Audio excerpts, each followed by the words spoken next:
What's going on, everyone? Recently, I've had a few projects up my sleeve I've been wanting to work on or look into, but there's been one large task on my to do list that I finally got tired of seeing on my to do list and I decided to knock it out first. What task is that, you ask? Well, my work garage and tool station. See, I've accumulated a mixture of different tools over the last few years, but when it comes to organization and quick tool retrieval, you might not want to adopt my workstation setup. The other challenge I faced was I wanted to use tools I already owned and whatever wood I had on hand to construct a usable workbench table.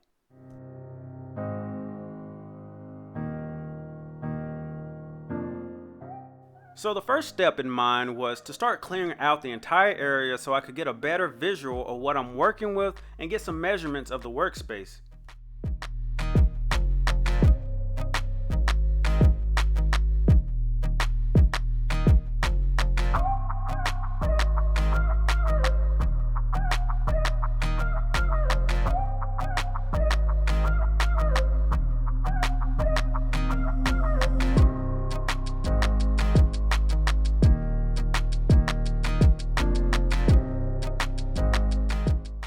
I next temporarily placed some of my tools I thought I might put on the work table in the work table spot, and I took some quick measurements.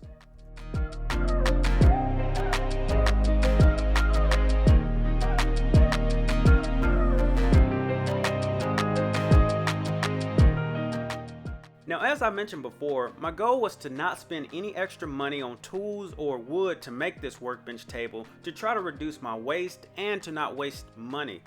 I had a lot of spare scraps from other projects, but the length of my workbench table needed to be at least 92 inches long and about 32 inches high. Since I did not have any 2x4s of this length, I decided to try to use some Savage wood from an old playset.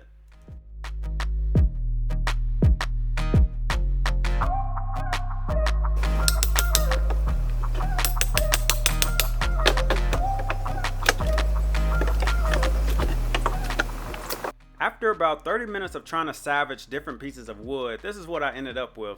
The next step was to remove all the nails and screws.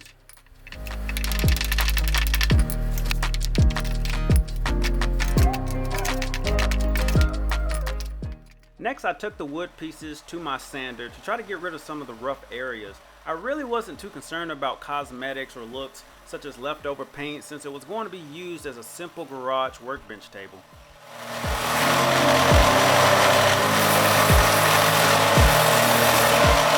Since I did not have any 2x4s 92 inches long, I found a few long pieces of wood that were the length I needed but not quite the width I wanted.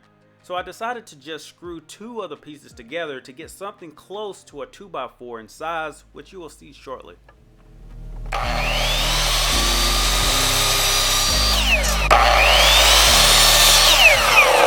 Some of the long pieces of wood had a severe bow, so I attempted to put two together that would help straighten each other out once screwed in place, and hopefully straighten them out enough so that they were usable.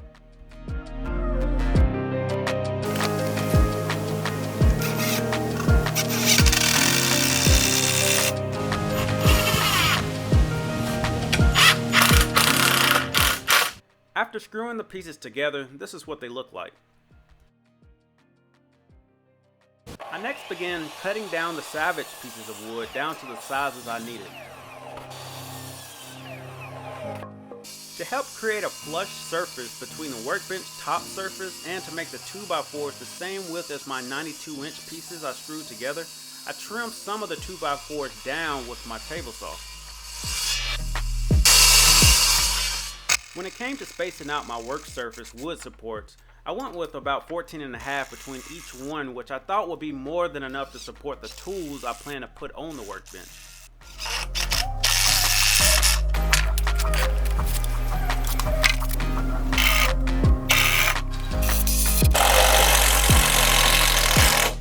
After the legs for the workbench were put on, the workpiece started to actually look like something.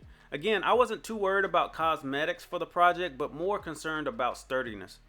To help keep the workbench from moving around while being used or putting items underneath it, I had some concrete anchor bolts left over from another project and decided to use two of them to accomplish that task. Next, it was finally time to create the workbench top surface, and I decided to use some of my leftover OSB.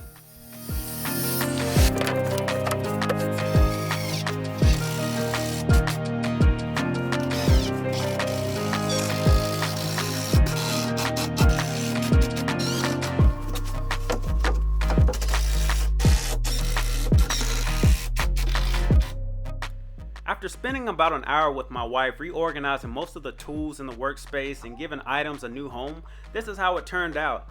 At the end, we were very happy with the results and happy that we managed to use items that we would have normally thrown away or used in a pit fire and made something useful out of it. I would challenge and encourage you to try to do the same with things you may have lying around your home, or maybe just finally organize certain areas of your life that you've been putting off for a while. There are still many ideas I have to spruce up this workspace even more, but I recommend anything that may seem overwhelming or out of reach, try tackling it in small pieces and eventually you will get it done. Just don't give up. Anyway, thanks for watching, and if you enjoy these videos, please give this video a thumbs up, and if you don't want to miss out on future videos, be sure to subscribe. Till then, I'll see you next time.